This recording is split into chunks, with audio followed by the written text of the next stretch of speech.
Entrepreneuse redoutable, Clémentine Delay est la femme à barbe la plus célèbre de France. Voici son histoire. Née en 1865 dans les Vosges, près d'Épinal, Clémentine Clateau, de son vrai nom, voit apparaître un léger duvet au-dessus de sa lèvre supérieure à l'âge de 18 ans. Un duvet qu'elle prend d'abord l'habitude de raser. À 20 ans, elle épouse le jeune Joseph, boulanger à Thaon-les-Vosges, et devient Clémentine Delay. Ensemble, ils ouvrent un bar dans lequel la jeune femme, au caractère bien trempé, sert les clients. Il paraît que le meilleur moyen, bien souvent, de la faire venir au café, c'était de prendre un verre et de lui casser un verre sur le comptoir. Alors là, il paraît qu'elle arrivait déchaînée. Là, elle vous sortait.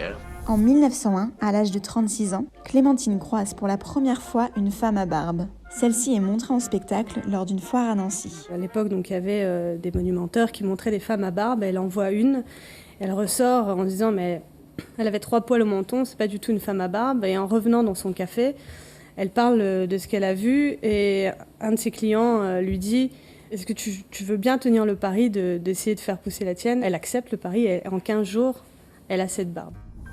À Thaon-les-Vosges, le succès de la femme à barbe est immédiat et le café des Delay ne désemplit pas. Femme d'affaires avisée, Clémentine vend aux clients fascinés des cartes postales à son effigie. Rapidement, son commerce devient le café de la femme à barbe et Clémentine entretient soigneusement son plus bel atout. Alors qu'est-ce que vous faisiez? Elle se faisait tailler la barbe? Oui. Tous les combien à peu près vous la voyez? Tous les mois. Tous les mois à peu près.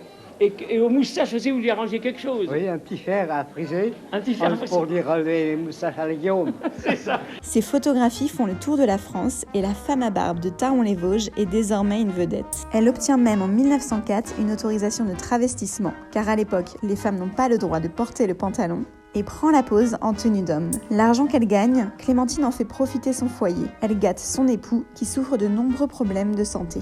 Le médecin lui ayant recommandé de prendre un peu d'exercice au grand air, je le conduisis dans un beau jardin. « Tu serais bien ici ?» lui demandai-je. « Oh oui, mais un jardin comme cela coûte cher. »« Mais non, tu t'y trouves bien, c'est l'essentiel. C'est ton jardin. » Quand la Première Guerre mondiale éclate, elle rejoint la Croix-Rouge et devient l'égérie des poilus. À la sortie de la guerre, le couple adopte Fernande, une jeune orpheline. C'était ma maman. Vous l'aimiez bien, je crois. Elle était très douce, très gentille, je l'aimais beaucoup. On a dit souvent qu'elle était dure, votre maman. Oh, avec les hommes, en tout cas. C'était la meilleure des mamans, en tout cas. C'est vrai. Moi. Je crois qu'elle était très aimée, votre maman. Oh oui, aimée de tout le monde. Un jour, il y a un Thaonais qui est venu la voir. Oui. Il lui a apporté une friture. Il disait, oh, votre maman m'a rendu beaucoup de services. Oui. Je l'aimais bien. Alors, il me dit, j'ai sa photo qui est gravée sur mon cœur. Je ne l'oublierai jamais. Oui. Il a ouvert sa chemisette. Et puis, il avait la photo de maman qui était tatouée sur sa poitrine. Il avait tatoué la femme à barbe sur sa poitrine.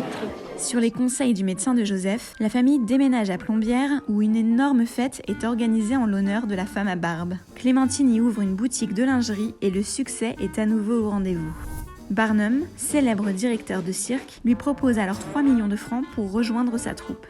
Clémentine décline son offre, elle refuse de s'éloigner de son époux malade et Joseph Delay s'éteint en 1928. Accompagnée de sa fille, Clémentine voyage dans toute l'Europe au gré des invitations. Elle rencontre les grands de ce monde et notamment les rois d'Espagne et d'Égypte. Elle retourne vivre à Thaon-les-Vosges où elle ouvre un nouveau café.